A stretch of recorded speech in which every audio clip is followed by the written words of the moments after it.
Hey, this is Nick the Mining Book Guy. Today I want to present a couple books by the same author, Stephen Drobny, and we will go through each book one at a time. First one is Inside the House of Money.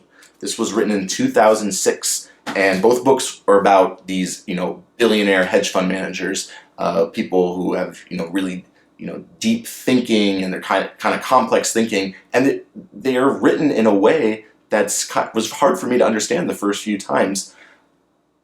But at the same time, I've read each book multiple times. I underline something new every time I read it. There's some good book recommendations in these books, and it's really helped me understand the big picture of the world better. I think it's neat that there's some names that are familiar, like Jim Rogers or Peter Thiel, who used to run a hedge fund. Now he's in Facebook and all those big tech companies.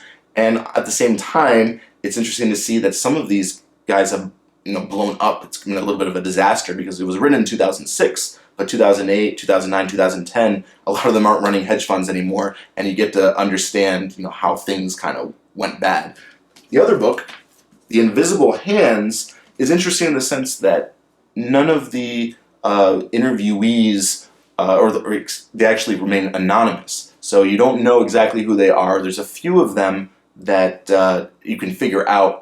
Actually, if you happen to know who some of these are, I'd appreciate it if someone sent me an email at miningbookguy@gmail.com to help me figure out who all the other people are. But I will tell you that one of them is definitely Hugh Hendry, and one of my other videos I mentioned my favorite book by Hugh Hendry. So you absolutely should take a look at this one if you want to know more about his thoughts. But I like it that there's even more focus on commodities. And both books have a little bit of focus there, but that's a definite tie-in to the mining industry, and I learned a lot about how all of these people think about commodities, and you can see some of the errors, and you can also see some of that deep, complex thinking. So there's many reasons to recommend checking out these books. I'm just warning you that they are a little bit on the complex side, but I'd be happy to talk about them because they are some of my favorites, and hopefully you'll get something of value out of them the same way I did.